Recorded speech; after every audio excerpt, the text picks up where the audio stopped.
எல்லாருக்கும் வணக்கம். நம்ம இப்போ பஞ்சகவ்ய விளக்கு செய்ய போகிறோம். அதுக்கு என்னென்ன எடுத்து வச்சுருக்கேன்னு பார்த்தீங்கன்னா 108 ஹோம திரவியம், அந்த பாக்கெட்டு, வெற்றிவேறு, அருகம்புல், துளசி, வில்வ இலை இதெல்லாம் காய வச்சு எடுத்து வச்சுருக்கேன். எல்லாம் போட்டு இப்போ நம்ம மிஷினில் கொடுத்து அரைக்க போகிறோம். இந்த விளக்கை ஏற்றுறது மூலமாக எதிரிகள்கிட்டருந்து நம்மளை காப்பாற்றிக்கலாம். இது ஒரு சிறந்த தாந்திரிக பரிகாரம்னு சொல்லலாம். ஹோமப்பொடி மிஷினில் கொடுத்து அரைச்சிட்டு வந்தாச்சு பவுட்ராக. இப்போ நம்ம பஞ்சகவ்ய விளக்கு செய்ய போகிறோம். அதுக்கு தேவையான பசும்பால், ஓமயம், தயிர், நெய், இது சாணம், கஸ்தூரி மஞ்சள் போட்டு அரைச்சி பொடியாக சலித்து வச்சுருக்கேன். இது மாதிரி நைஸாக சலிச்சிடணும். இது வாசனைக்காக ஜவ்வாது போட போகிறோம். வேறு எந்த கெமிக்கலும் இதில் சேர்க்கக்கூடாது. இப்போ இந்த 5 பொருளையும் வச்சு பஞ்சகவ்ய விளக்கு செய்ய போகிறோம். ஃபஸ்ட்டு கொஞ்சம் பால், கோமயம், இது பசும்பாலில் தயிர் உரைக்கி ஊற்றுனது,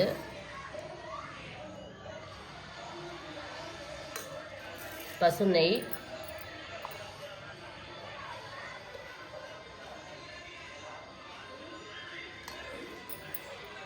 வாசனைக்காக இப்போ இந்த ஜவ்வாது கொஞ்சம் போட்டுக்கலாம்.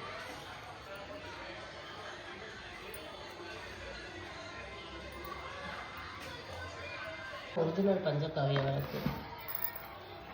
விளக்கு கடையில் 2 ரூபாய்க்கு பஞ்சகவ்ய விளக்கு கொடுக்குறாங்கல்ல, அதெல்லாம் மரத்தூள் கலந்துருப்பாங்க.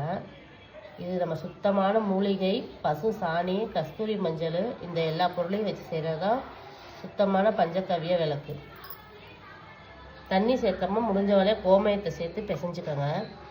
இது ஆஞ்சநேயருக்கு ஏற்றுறீங்கன்னா செந்தூரம் கலந்துக்கணும். குபேரருக்கு ஏற்றுனா பச்சை கலர் அந்த செந்தூரம் கலந்துக்கணும். வெள்ளி செவ்வாய் இந்த விளக்கை ஏற்றிட்டு கீழே கொட்டிடாதீங்க. அதை ஒரு பாக்ஸில் போட்டு சேர்த்து வைங்க. வெளியில் கிளம்புறப்ப திருநீராக வச்சுட்டு போங்க. பிறந்த குழந்தைங்களுக்கு இதை வைக்கிறதுனால தீட்டு அந்தாது. குழந்தைங்க பயப்படாமல் அந்த சக்தி குழந்தைங்களை காப்பாற்றும். அதனால் வேஸ்ட் பண்ணாமல் பாக்ஸில் போட்டு சேர்த்து வைங்க.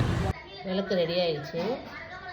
இந்த பிசுறு விளக்கு காஞ்சோன்னு அதாவே கொட்டிடும். இது அப்படியே 2-3 நாள் காயணும்.